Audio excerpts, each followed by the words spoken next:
I just discovered that I have type 1 obesity. I knew before, but it makes me even more motivated to lose weight. I need to lose 35 kilograms. All right, so what's the plan, man? What's the plan? What's the plan? And who's going to be your accountability circle to help you do it? Right now, we're doing 75 Hard, which is Andy Frisella's program. And there's a bunch of pretty big name entrepreneurs all doing it together. At our group in Napa, one of the members said that he wanted to lose weight and needed help. And so a bunch of us hopped on and said, hey, we'll do this with you. So we're all in this group. We're at day 20, 21, something like that right now. Together. Song will not get out of my head. So there's so many different plans that can work. It's really what's the one you're going to stick to, and then who can you do this with so that you don't feel like you're doing it alone. I mean, you can always come back here and share and give us the update of what you're doing. You know, I'm happy to help be accountability for you and start to think like who else can join you on this journey. Maybe they're not obese, but they want to get in better shape. They want to have a better diet. They want, you know, my diet and activity was not a huge priority on top of what I was already doing, but I wanted to do this to support, you know, my friend. So we're doing it together. The plan is to visit gym 3 times a week, calorie deficit, waking up every day at least for 2 hours, proper dieting, weight loss maintenance. Okay. So have you done it before? Do you know where you're going to fall off? Everybody makes a plan at the beginning for all of their goals, which is super helpful. And then what's going to throw you off? You know, what's the thing that throws you off so that you then don't stay consistent? Is it, you know, you had a late night, you couldn't sleep, you're tempted because it's your birthday, or, you know, Christmas coming up, or like whatever, like what is the thing that will throw you off? And then what's your plan? So you pre-commit to the plan when the distractions and tough times come, because you know that those distractions and tough times are coming. So what is the commitment going to be? What's the strategy when you're going by that bakery and the cinnamon buns are there and they smell so good and you want to have one? What's your plan in advance so you don't get caught off by surprise? And you've already done this. Like you've already tried dieted at some point, and you already know the things that throw you off. What are those things going to be? Pre-commit to your plan, and then have somebody help hold you accountable. You know, like who are you going to do this with, so that you're not doing this all by yourself. Type 1 isn't the most destructive. It's just the first after overweight. It goes 1, 2, 3. Yeah, listen, it's a good reminder. It's a good wake up call. It's a good goal. You know, you don't, or at least you shouldn't want to have to wait till you've got type 3 diabetes before you make a change in your life. You know, a lot of people will only make a change when they have that kind of fear of, I'm going to die if I don't make this change. But the key is to be proactive, not just be super reactive to the problems you get in life. I've had effective attempts before. I lost 12 kilograms in 2 or 3 weeks. How much is 12 kilograms? Well, times it by 2.73 or something like that. That puts it into pounds. Times, okay, what did he say? 12 kilograms in times 2 point something? So 25 to 30 pounds? 25 to 30 pounds you think in pounds, right, Drew? Americans are pounds? Yeah.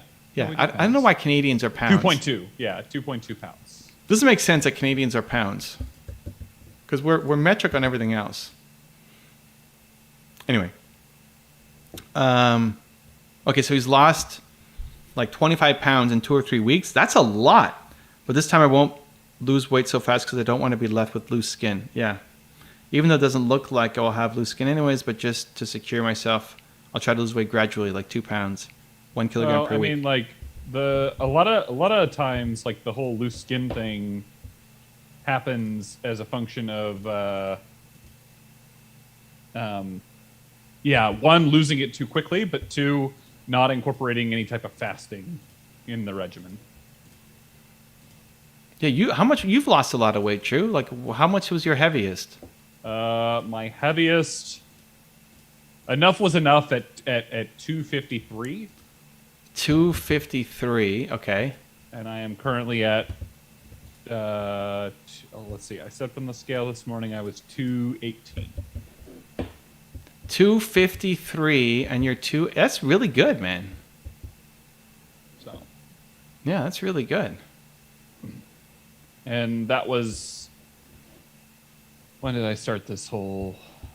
It's been a little over a year now. And you've been doing the fasting. I see you post on Instagram. Yeah. I mean, like the fasting like comes and goes. Like last month, I didn't do any fasting because I got COVID and it just didn't make sense. Well, fasting is actually what started that. Fasting is what started what? Oh, the weight loss? No. So I am pretty sure I got COVID as a function, or my symptoms for COVID became more severe as a function of fasting. Oh, okay. Well, we're not getting into this video is probably already going to be suppressed because of audio usage. So we're not gonna talk about COVID recommendations or. Oh no! It's not really recommendations. It was just stating my experience. Anyways, but yeah, like for me, I've been a yo-yo weight guy for a while. Like I've gone through a lot of different regimens, and at least for me, intermittent fasting plus longer term fasts have been the unlock for me. And how about like why you so you're sharing it too, which is great. But how has that impacted what you're doing? That is more like an accountability thing. Like, hey, I say I'm going to do this. I say I'm going to do a 36-hour fast. Mm-hmm. And I'm going to post it as a reminder that, hey, I need to, because like, so for instance,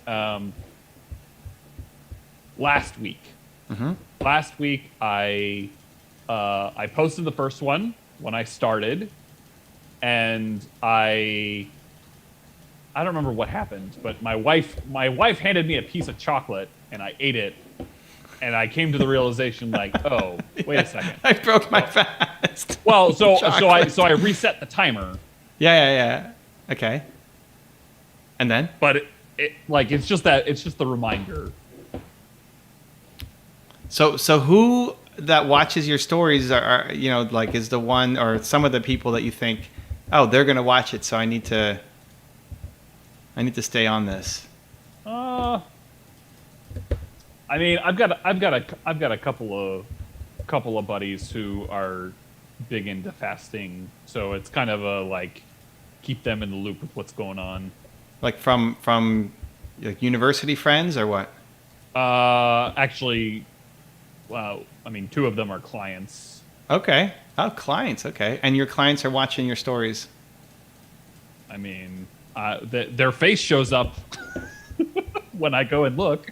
Yeah. No, that's fine. That's you can see who's watching the stories. That's good. That's good. It's like you don't need to have, how many followers you have on Instagram, Drew? Not that many. Like, you don't need to have a giant list. Apparently I have 200 followers now. There you go. Like that's enough. You don't like, I'm just basically just trying to show that, hey, you don't need to, I don't know how many followers I have, but you don't need to have 6-figure followers to be able to do it. It's really more about who is following you, who's watching the stories, that you feel bad about disappointing them. It's like a little bit of accountability baked in. So if you know that your clients are watching, or out of the 200 people, maybe Drew doesn't even know half the people who are following him, right? I don't know. But there's some people that it matters. It means something. I mean, I know I've left some cheers and stuff when I see your story. I don't watch all of them. Although you don't post really that much unless it's about your fasting at the moment. So fasting and football. It's helpful. What's that, Drew? Fasting and football. Fasting and football? You don't play football. You play football? No, but I show up. I show up to support the band. Oh, right. Okay, but you're like moving stuff around. Video. Yeah. No, not moving the football around, but moving the equipment around. Yeah. So there you go. There you go, Oleg. Hope that helps.